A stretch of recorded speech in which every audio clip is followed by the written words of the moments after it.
for you to be in felony court other than, because your attorney is saying you don't have any felonies. So other than you're just driving around with a weapon, because if you're just driving around with a weapon, then maybe, depending on the facts, maybe it's unlawfully carrying of a weapon, which is a misdemeanor, but you're here for a felony. So I'm trying to figure out mentally, why do you think you are here? Diego Chavez faces felony charges for pointing a gun at security officers.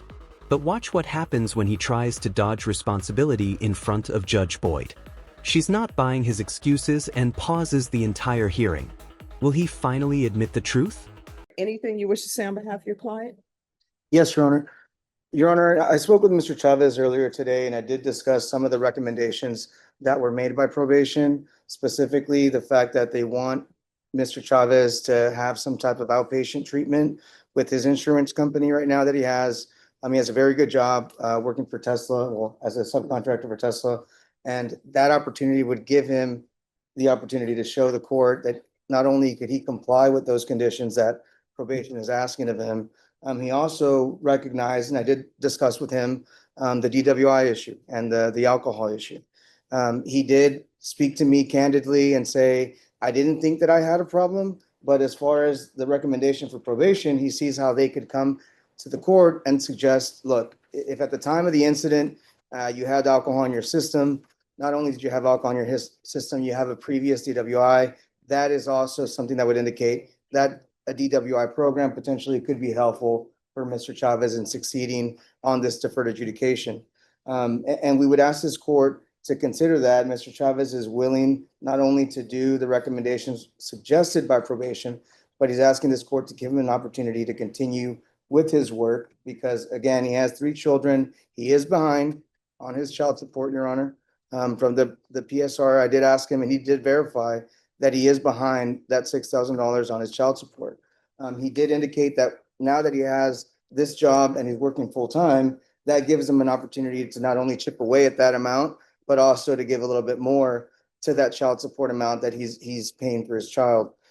We asked this court to consider the fact that he does not have any prior felony convictions, Your Honor, and we would ask this court to follow the agreement with the prosecutor in this case, Your Honor, for deferred adjudication. All right, you want to raise your right hand? Do you solemnly swear or affirm the testimony you give will be the truth and nothing but the truth, so help you God? Yes. All right, you can lower your hand, state your name for the record. Diego Chavez. All right, so what did you do wrong? I had a firearm when I should have not had it with me at the time, and I believe that I'm not a bad person, and I'm willing to do whatever it takes to prove that I deserve a second chance and that I am a good person. But no. You're saying you had a gun and you should not have had a gun because in the PSI report, the complainant is stating that you're not taking any account of your actions. So you're not here today because you had a gun, right? Right. So why are you here today? I'm here today because I was stopped for they had accused me of pointing a gun at TV. Well, here's the thing. Let me stop you right there. You entered a plea of guilty. Chavez says he was accused of pointing a gun, but he already pleaded guilty. You can't have it both ways. Judge Boyd calls him out immediately. So your attorney will tell you, and I've been a defense attorney before, either you're falling on the sword or you're not. Now, your attorney has reviewed the PSI report. I'm assuming you've reviewed the PSI report. And let me just tell you, the complainant on page 4, did you read what the complainant said about you? Yes, ma'am. So why are you here? Because the complainant says you had no remorse, 0 remorse, and that you put several people's lives at risk, including a senior living facility that was nearby. So why are we here? I'm here to take action in anything I need to do. I believe that, No, I mean, you're here to take action if I follow this agreement and place you on probation. But why would I even, let's start here. Why would I even put you on probation? Because it seems from what you're telling me, the police just came out of the blue, pulled you over, and they pulled you over and you had a weapon in your car.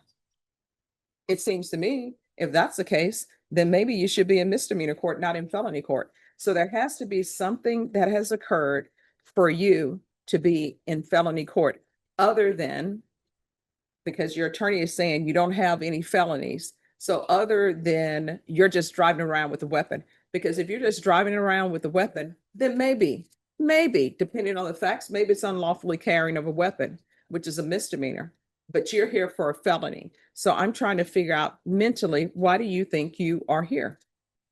Judge Boyd dismantles his defense. If you feared for your life, argue self-defense at trial. You pleaded guilty. Now own it or face the consequences. I believe, I was at the wrong place at the wrong time, and, I wasn't trying to intend to hurt anyone in any kind of way. And just in the position that I was in, it makes me look like a bad person, but, Here's the thing. People always say they're in the wrong place at the wrong time. And honestly, when you think about it, if somebody is at, hypothetically, if somebody is at a fast food restaurant and somebody pulls a gun on them, they're not in the wrong place at the right time. They're there just trying to enjoy their life, and somebody comes in and pulls a weapon on them, right? that's fine. So I have yet to think of a scenario in my head where people are at the wrong place at the wrong time. Unless this is Star Trek and we're doing a time continuum. Otherwise, you were at this location according to what you stipulated to. There was a disagreement or something, and you put a gun on somebody. That's why we're here. Yes, sir. We're not here because you were driving around in a vehicle and you just had a weapon and that was it. We're here for that. Why is it so hard for you to say that? I guess my wording, I shouldn't have took the action how I did, and, And what action did you take that was an inappropriate action? that I had a weapon on me that, I mean, in the situation that I was in, I felt that my life was in danger. Oh, then maybe we shouldn't be here. Maybe you should be at a jury trial and you should be arguing self-defense. See, here's the problem. You have pled guilty to this offense. Yes, ma'am. When you plead guilty to something, you are saying, yes, I did it.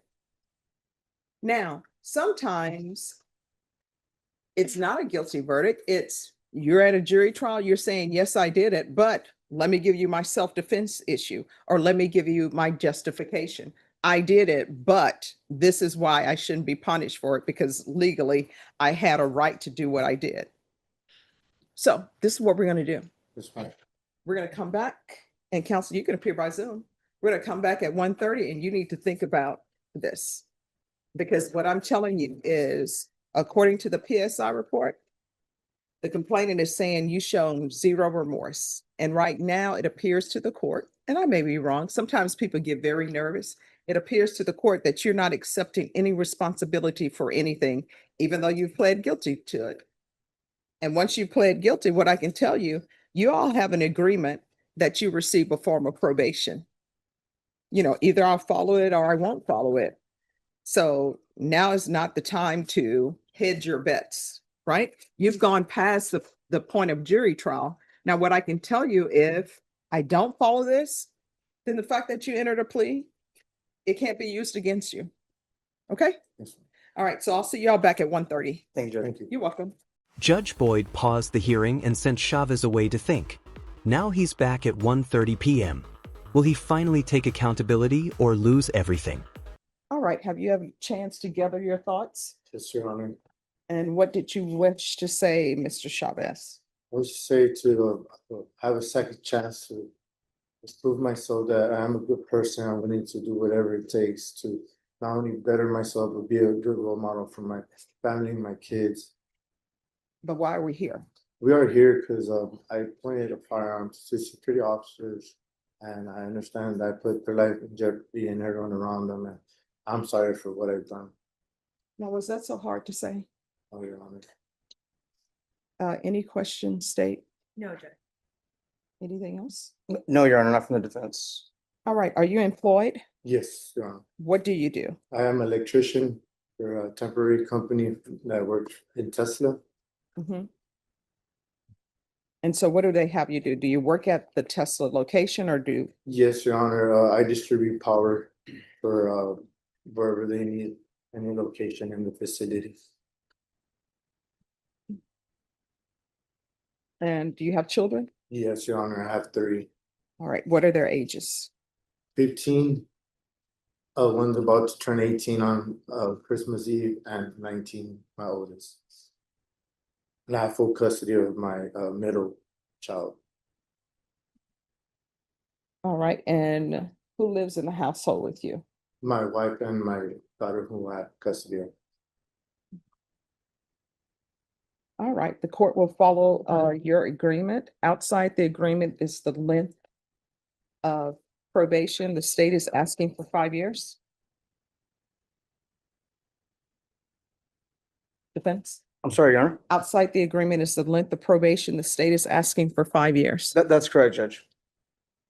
All right, so you're in agreement with the 5 years? Judge, I believe that the state was not opposed if he complied with all conditions and finished everything early, that they were not opposed to early termination. All right, then the court will sentence you to 5 years deferred adjudication. There's $1,000 fine. All right, we can go off the record. Here's the thing, in this court, to be successful on probation, communication is key. If there is an issue, you need to let your probation officer know. Do you understand? Yes, Your Honor. If you feel they're not addressing that issue, you can always come to court, but do not disappear on probation. You understand? I understand, Your Honor. All right, good luck to you. Thank you again, and You're happy welcome. birthday. Oh, thank you. Judge Boyd sentences Chavez to 5 years deferred adjudication. He got his second chance by owning his actions. Drop your thoughts below, hit like, share, and subscribe for more courtroom breakdowns.